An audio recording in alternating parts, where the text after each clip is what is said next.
Hello everyone, myself Khyati Vyas from JMP English Medium Saraswati Group of Education. Today I am conducting this session for grade 4. Subject is SS. We are discussing semester 2's chapter number 1 Agriculture and Minerals, and this is my session number 3. So in our previous sessions we discussed regarding agriculture. In agriculture I taught you two types of crops, that is cash crops and food crops. Food crops are those which are grown for direct consumption. Cash crops means they are used for resale in the market and earn money from them. And also those products which are used as raw materials in industries to make finished products. तो जो crops हम directly खाने के लिए use करते हैं, इस तरह के क्रॉप्स को हम कहेंगे food crops. And cash crops वो क्रॉप्स है जिनको हम मार्केट में सेल करने के लिए ग्रो करते हैं, और या तो फिर ऐसे चीजें जो कि हम ग्रो करने के बाद उन्हें इंडस्ट्रीज में बेचते हैं. इंडस्ट्रीज में इन चीजों को रॉ मटेरियल की तरह यूज करके फिनिश प्रोडक्ट्स बनाए जाते हैं. एग्जाम्पल कॉटन से कॉटन के कपड़े बनाए जाते हैं. तो कॉटन एक कैश क्रॉप है, फूड क्रॉप नहीं है, डायरेक्ट कंजम्पशन के लिए यूज नहीं होता है. Then on the basis of the harvesting that is done of the crops, जिस तरह से क्रॉप्स को ग्रोइंग एंड कटिंग किए जाते हैं, on the basis of that crops को दो अलग अलग टाइप्स में हमने डिवाइड किया है. One is rabi crop, another one is kharif crop. Rabi crop it is sown in winter and harvested in summer. Rabi crop को सो मतलब ग्रो किया जाता है विंटर में, और उनका कटिंग ग्रो होके रेडी हो जाते हैं समर में. Kharif crops are those which are sown in summer. Kharif crop को समर में ग्रो किया जाता है एंड विंटर में उनका हार्वेस्टिंग होता है, कटिंग होता है. सो फूड क्रॉप्स में राइस, व्हीट, मिलेट्स, पल्सेस, ये सारे के सारे हम ग्रो करते हैं इंडिया में. कैश क्रॉप्स जो डायरेक्ट कंजम्पशन के लिए नहीं है, रीसेल करके उनमें से पैसे कमाए जाते हैं या तो फिर इंडस्ट्रीज में बेचे जाते हैं. तो ये कैश क्रॉप्स में sugar cane, jute, cotton, oil seeds, tea, coffee, spices, ये सारे के सारे कैश क्रॉप्स है. Clear? Then we also discuss helping farmers. Helping farmers में हमने क्या डिस्कस किया था? After independence the Indian government has been trying to help farmers to increase agriculture production. Farmers की हेल्प हमारी गवर्नमेंट बहुत कर रही है प्रोडक्शन इंक्रीज करने के लिए, क्योंकि जितना ज्यादा प्रोडक्शन होगा उतना ही ज्यादा हम एक्सपोर्ट कर पाएंगे और फॉरेन से पैसे कमा पाएंगे. As we read earlier, many multi-purpose projects have been built to supply water for irrigation. Earlier chapter में जो हमने पढ़ा था multi-purpose project, मतलब कि जो डैम्स जो सिर्फ पानी को स्टोर करने के लिए नहीं, मगर उन डैम्स को अलग अलग पर्पस के लिए यूज किया जाता है. जनरेटिंग इलेक्ट्रिसिटी हो, इरिगेशन हो, मतलब के आपके खेती में पानी पहुंचाने के लिए हो कैनाल्स के थ्रू. तो इन अलग अलग पर्पस के लिए जो एक ही डैम कंस्ट्रक्ट होता है, तो उस डैम को मल्टीपर्पस प्रोजेक्ट कहा जाता है. तो मल्टीपर्पस प्रोजेक्ट्स गवर्नमेंट बना रही है जिसके इरिगेशन से अलग अलग जगह पर पानी पहुंचाया जा सके जहां पानी अवेलेबल नहीं है. Farmers are being educated about the benefits of manure and organic fertilizer and how to use them. Farmers की एजुकेशन के लिए गवर्नमेंट अलग अलग प्रोजेक्ट्स, प्रोग्राम्स कर रही है, जहां पर फार्मर्स को मेन्यूर या ऑर्गेनिक फर्टिलाइजर मतलब नेचुरल प्रोसेस से बने फर्टिलाइजर को यूज क्यों करना चाहिए और कैसे करना चाहिए, ये सिखाया जाता है. Next, loans are provided to them so that they can buy modern agricultural tools and machines such as tractors. Bank में से फार्मर्स को अलग अलग लोन्स प्रोवाइड की जाती है जिससे कि वो अलग अलग एग्रीकल्चर के लिए टूल्स, मशीन्स या ट्रैक्टर्स खरीद सके. They are also provided with better quality seed, और गवर्नमेंट की तरफ से अच्छी क्वालिटी के सीड्स भी बेचे जाते हैं ताकि अच्छे क्रॉप्स ग्रो हो। अगर अच्छे सीड ग्रो करेंगे तो क्रॉप्स भी अच्छे ग्रो होंगे। तो ये था पूरा एग्रीकल्चर के बारे में जो हमने ऑलरेडी प्रीवियस सेशन में कवर कर लिया है। In today's session, we will start with mineral resources. So, it is there in page number 269 in your textbooks. If you look around in your classroom, you will find a number of things such as doors, knobs, latches, window grills and so on. All these things are made of material found deep under the earth's surface. These substances are called minerals. अगर आप अभी तो class में नहीं हो तो आप अपने घर में देखिए, डोर्स कभी कभी ऐसे होते हैं, देन डोर नॉब्स, नॉब्स मतलब डोर के जो हैंडल्स होते हैं उन्हें नॉब्स कहा जाता है। डोर के नॉब्स है, फिर आपके लॉक होते हैं तो वो लॉक है। तो ये सारी की सारी विंडोज की ग्रिल जो होती है, करेक्ट, ये सारी चीजें अगर आप देखो अपने आजू बाजू में, अगर आप घर पर हो तो आप अपने वेसल्स देखो, यूटेंसिल्स देखो, ये सारी चीजें हैं। फिर बैठे हो तो ऊपर फैन है। ये सारी की सारी चीजें जो है वो एक ऐसे सब्सटेंस से बनाई गई है जो deep under the earth surface, earth के एकदम नीचे अगर आप खोदते जाओ, if you dig the earth you will find these substances deep below the earth surface. These substances are called minerals. इन सारी substances को minerals कहा जाता है। So basically, what do you mean by minerals? Minerals is a substance found deep inside the earth and which help people use for various purposes. जिनको अलग अलग purposes के लिए हम use करते हैं। आयरन है, स्टील है, कॉपर है, ये अलग अलग चीजें हैं, ये अलग अलग मटेरियल्स है, मेटल्स है, मिनरल्स है जो हम यूज करते हैं। The process of digging out minerals from the earth is called mining. अब ये deep under the earth surface है, तो इन मिनरल्स को अगर निकालना है तो हमें क्या करना पड़ेगा? अर्थ को डिग करना पड़ेगा, खोदना पड़ेगा। तो इस प्रोसेस को, जिसमें in which we dig the ground or dig the earth surface to bring out the minerals, this process is called as mining. इस प्रोसेस को क्या कहेंगे? Mining. The holes that are dug are called the mines. और इनको खोदने के लिए जो हम गड्ढा बनाते हैं, इन गड्ढों को माइंस कहा जाता है। प्रोसेस को क्या कहेंगे? Mining. And the holes are called mines. So I hope this much is clear to you. इतना समझ में आ गया होगा। Next, types of minerals. कितने टाइप्स के मिनरल्स होते हैं?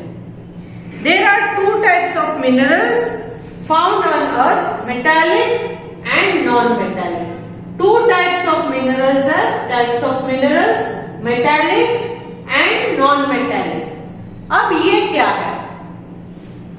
Now, metallic minerals. Metallic minerals are those from which we can extract metals such as iron, copper, gold, silver, manganese and so on. Metallic minerals का मतलब ऐसे minerals जिनमें से अलग अलग metals यानी कि धातु जो हार्ड होते हैं वो हम एक्सट्रैक्ट करते हैं। जैसे कि आयरन, आयरन का आपने बार देखा होगा, फिर आयरन का रॉड देखा होगा, आपके शायद विंडोज में आयरन के रॉड लगे हो, तो ये आयरन है। फिर और एक है कॉपर। कॉपर नॉर्मली आपको कॉपर के बर्तन भी शायद आप पूजा में रखते होंगे, करेक्ट। कॉपर के जो थोड़े ऑरेंज कलर के होते हैं वो कॉपर है। तो ये कॉपर, और दूसरा मेन इंपॉर्टेंट कॉपर का क्या होता है, आपने अगर इलेक्ट्रिक वायर देखा हो जो कट किया हुआ बीच में से, तो उसमें आपने देखा होगा कि ऑरेंज कलर के छोटे छोटे वायर्स दिखते हैं, ये कॉपर से बने वायर होते हैं। तो ये कॉपर है। फिर गोल्ड, जो ज्वेलरी आप पहनते हैं, आपकी फिंगर रिंग है, चेन है, या कान में अगर आपकी मम्मा ने या सिस्टर ने कान में अगर ये नॉब्स लगाए हैं तो ये गोल्ड के होते हैं, नॉर्मली सोने के बने हुए gold. Then manganese, then silver चांदी, ये सारे के सारे मेटेलिक है, मेटल से बने हैं, ये सारे मेटल्स है, गोल्ड सिल्वर कॉपर आयरन, ये सारे मेटल्स है। और एक भी है ब्रॉन्ज, ये सारे मेटल्स है, metallic, correct. These are known as ores, ये सारे ओर्स है, ये सारे ओर्स है। Now the most important metal is iron, सबसे इंपॉर्टेंट मेटल है वो है आयरन, मतलब के लोखंड, गुजराती में लोखंड कहते हैं। Iron, it is most important metal. Iron is use for making utensils, iron को कहाँ यूज किया जाता है? यूटेंसिल्स मतलब बर्तन बनाने के लिए, करेक्ट। देन ब्रिज, आप कहीं पर कंस्ट्रक्शन साइट पर जाओ तो आयरन के रॉड दिखेंगे, तो constructing bridges. Then buildings construct करने के लिए, मशीन्स बनाने के लिए, टूल्स, आपने अगर कटिंग प्लायर स्क्रू ड्राइवर देखा होगा तो वो भी आयरन का होगा, एंड मेनी अदर थिंग्स। और बहुत सारी ऐसी चीजें हैं जिनमें मेटल का यूज होता है, करेक्ट। आपके घर में अगर चूल्हा है तो उस चूल्हे की स्प्रिंग को देखिए, मेटल से, आयरन से बनी होगी। अगर बड़ा चूल्हा है तो उसके छोटे छोटे जो रॉड्स होते हैं वो देखिए, वो आयरन से बने होंगे। तो metal is used for many other things.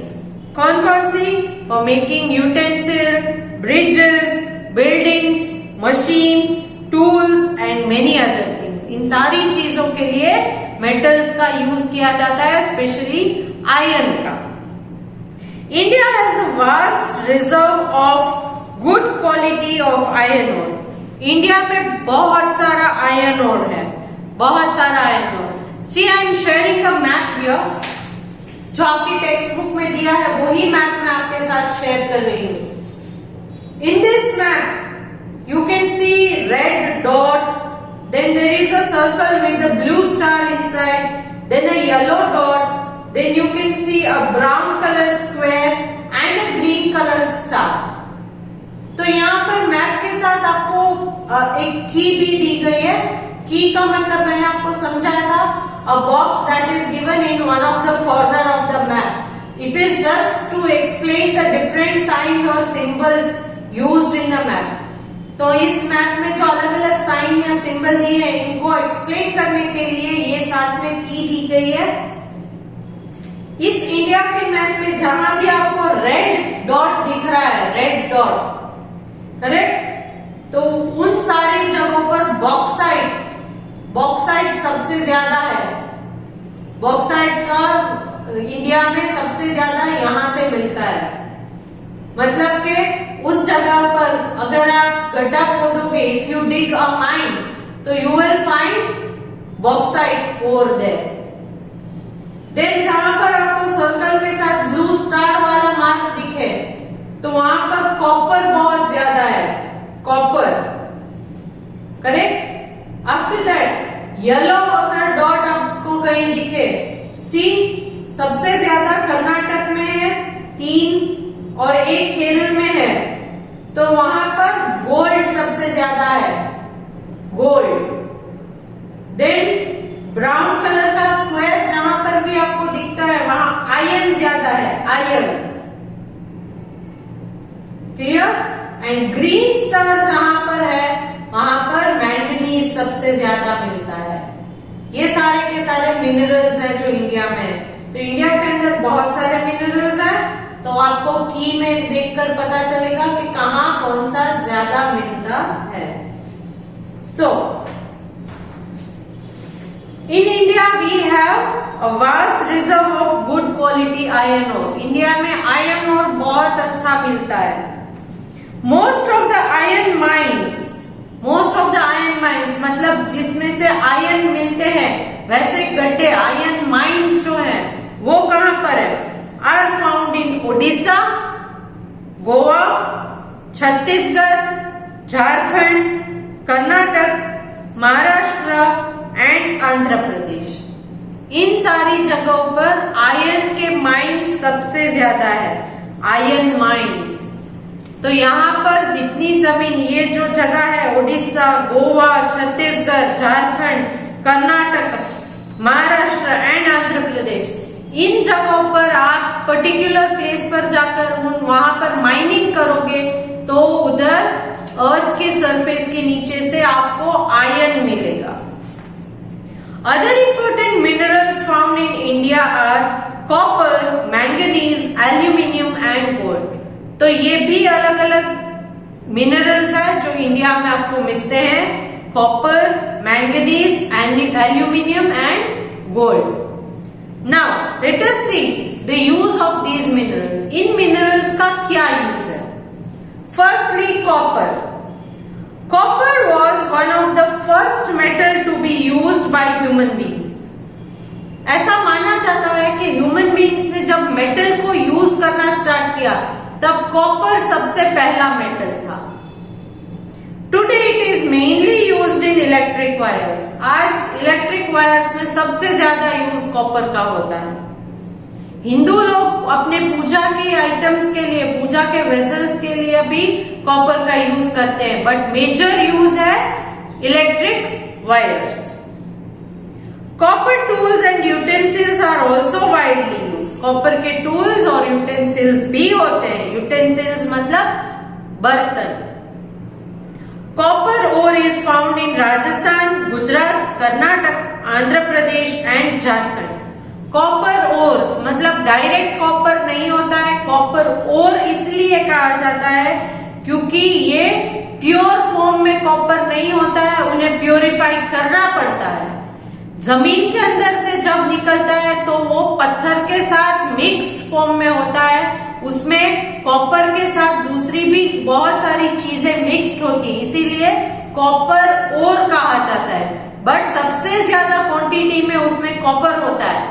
बाद में उन्हें इंडस्ट्रीज में, फैक्ट्रीज में या रिफाइनरीज में उन्हें प्योरीफाई किया जाता है और उसमें से कॉपर को अलग किया जाता है, तब हमें प्योर फॉर्म ऑफ कॉपर मिलेगा। तब तक के लिए जमीन के अंदर से जो निकलता है वो कॉपर ओर होता है, क्योंकि वो प्योर फॉर्म ऑफ कॉपर नहीं होता है। तो कॉपर ओर कहां पर मिलेगा?